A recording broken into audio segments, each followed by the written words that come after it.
오늘 저에게 주신 하나님의 말씀은 구약성경 전도서 3장 12절 말씀입니다. 다 찾으셨으면 저희 함께 봉독하겠습니다. 사람들이 사는 동안에 기뻐하며 선을 행하는 것보다 더 나은 것이 없는 줄을 내가 알았고. 아멘. 기도하겠습니다. 하나님 아버지, 지난밤에도 하나님의 보호하신 가운데 저희를 붙드시고 오늘도 저희들을 하나님의 말씀과 기도함으로 나올 수 있도록 인도하여 주시어서 오늘도 이 하루를 주님의 손에 맡기며 살아갈 수 있는 복된 심령들 되게 하시니 감사드립니다. 언제나 우리의 마음은 연약하고 또한 우리의 육신은 지치고 힘들어하며 하나님의 뜻을 끝까지 쫓아가기 어려운 저희들의 모습을 보일지라도 성령 하나님께서 저희를 붙드사 온전히 이 길을 가도록 인도하여 주옵소서. 간절히 바라옵고 예수님의 이름으로 기도하옵나이다. 아멘. 오늘은 자주 가는 것이 복된 삶이라는 제목으로 하나님 말씀 증거합니다. 오늘 본문은 인생의 허무함과 덧없음을 일관되게 강조하였던 솔로몬은 이러한 인생을 살아가는 최선의 자세가 무엇인지를 오늘 본문을 통해 말씀하고 있습니다. 그러니까 솔로몬은 계속해서 인생은 헛된 것이고 덧없는 것이다 라는 것을 우리에게 가르치고 있지 않습니까? 그렇다면 그러한 인생을 우리가 살아갈 때 최선의 삶의 모습은 무엇이겠는가라는 것이죠. 그것은 주어진 인생이 비록 짧지만 기쁘고 즐겁게 살면서 좋은 일을 행하는 것만큼 보람된 일이 어디에 있겠느냐라는 것입니다. 조금 더 가지고 조금 더 높아지려고 아등바등 살고 한숨과 고통과 근심으로 살아가는 것이 죽음이라는 문 앞에서 얼마나 의미 있고 가치 있게 보이겠느냐라는 것이죠. 더 나아가 얼마 못 가서 다 내려놓아야 할 것들을 얻고자 죄를 짓고 피해를 입히고 거짓을 늘어놓는다면 그보다 비참하고 한심한 인생이 어디에 있겠느냐라는 것입니다. 물론 누군가는 이러한 말씀을 듣고 아무것도 하지 말고 단지 인생을 즐기라는 이 쾌락주의자들의 말로 이해할지도 모릅니다. 그러나 오늘 본문 말씀은 그런 의미가 아닙니다. 본문은 어차피 죽으면 그만인데 힘들여 일할 필요가 어디에 있으며 아등바등 살려고 노력할 필요가 어디 있겠느냐라는 의미가 아니라 오히려 매 순간 우리가 살아가는 매 순간을 후회하지 않으며 열심히 살아가되 과도한 욕심과 탐욕으로 죄를 범하거나 현재의 축복에 감사하지 못하고 항상 불평과 근심과 고통으로 현재의 축복을 놓쳐버리는 인생을 살아가서는 안 된다라는 사실을 말하고 있는 것입니다. 사랑하는 성도 여러분, 이스라엘 백성을 보십시오. 그들은 고달픈 애굽의 노예 생활이 너무도 지긋지긋하여서 하나님께 부르짖었습니다. 끊임없이 부르짖었습니다. 그 부르짖음을 들으신 하나님께서는 그들을 모세를 보내셔서 애굽에서 해방시켜 주셨습니다. 우리가 그 출애굽기 서두에 보면은 나오는 그 이스라엘 백성의 삶이 정말 얼마나 이 노예로서 살아가는 것이 힘들었는가라는 것을 우리에게 너무나도 잘 보여주고 있다라는 것입니다. 그래서 하나님께 부르짖었더니 약속하신 대로 하나님은 그들을 해방시켜 주셨습니다. 얼마나 큰 은혜이고 얼마나 감사해야 될 것이겠습니까? 그런데 그 이후의 모습을 보십시오. 홍해바다 건넌 이후에 이스라엘은 어떠한 모습을 보였습니까?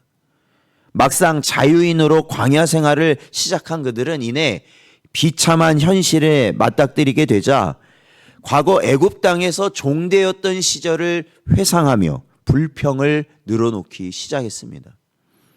심지어는 있지도 않은 이 상상을 해가며, 그죠? 그때가 막 이런 것도 있었고 저런 것도 있었고 그때가 얼마나 좋았는가. 그런 걸 상상해 가면서 과거의 기억을 미화시키면서 현재의 비참함을 부각시키기까지 하였습니다. 차라리 종살이 하는 게 낫다라는 거죠. 그때는 좋은 것도 먹고 편한 곳에서 지낼 수도 있고 얼마나 많은 것을 누렸느냐. 분명히 그때 당시에는 고통이고 얼마나 그 고된 하루하루였습니까? 그런데도 그거를 지금에 와서는, 이 광야에 와서는 그때가 더 좋았다라고 그렇게 자기를 막 이렇게 어떻게 해요? 합리화시키는 겁니다. 그러면서 불평하는 거예요.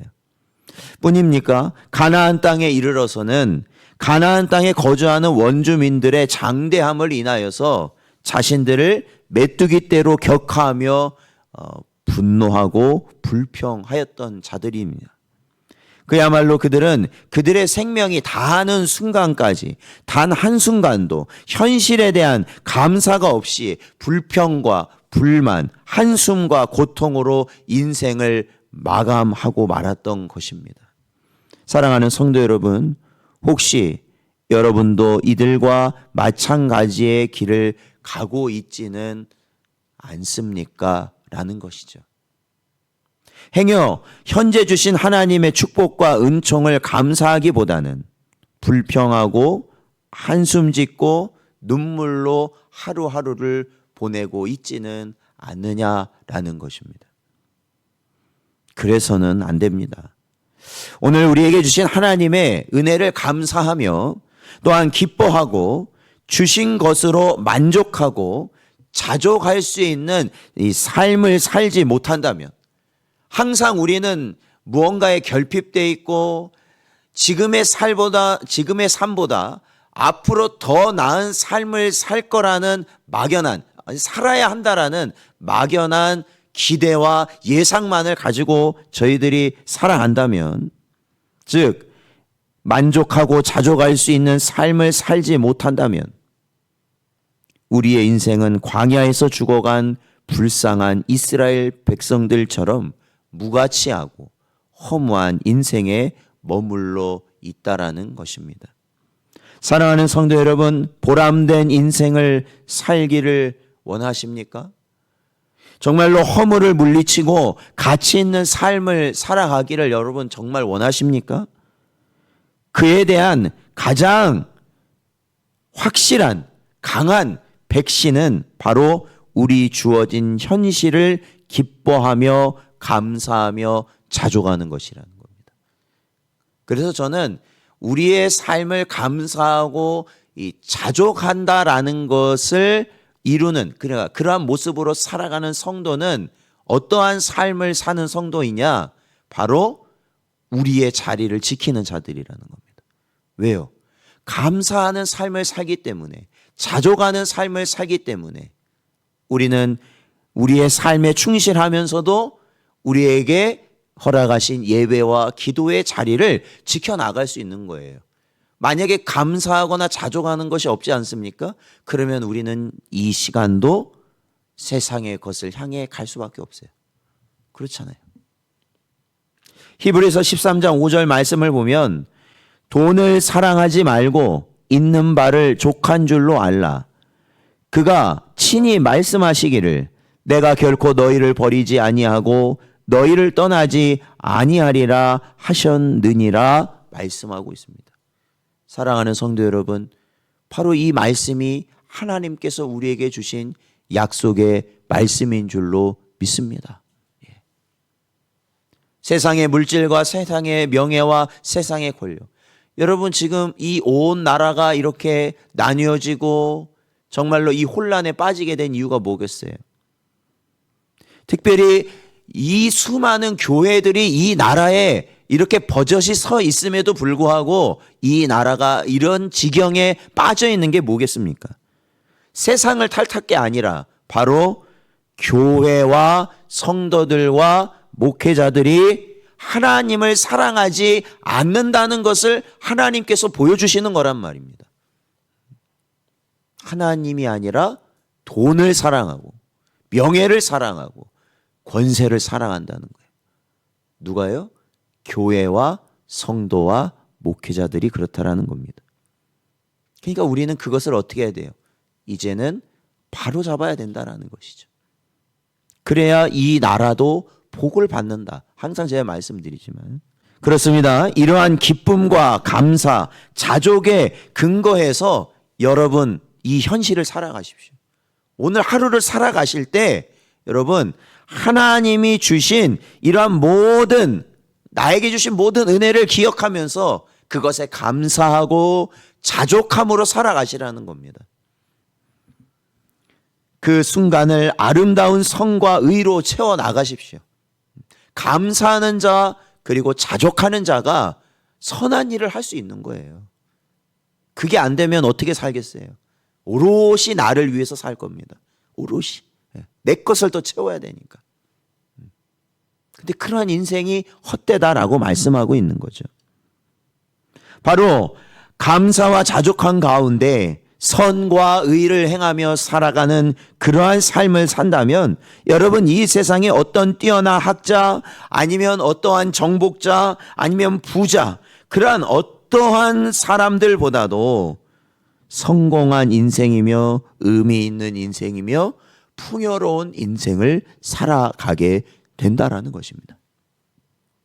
사랑하는 성도 여러분, 오늘도 우리에게 주신 말씀을 통해서 참되고 복된 인생을 주 안에서 살아가시는 여러분 되시기를 주의 이름으로 축원드립니다.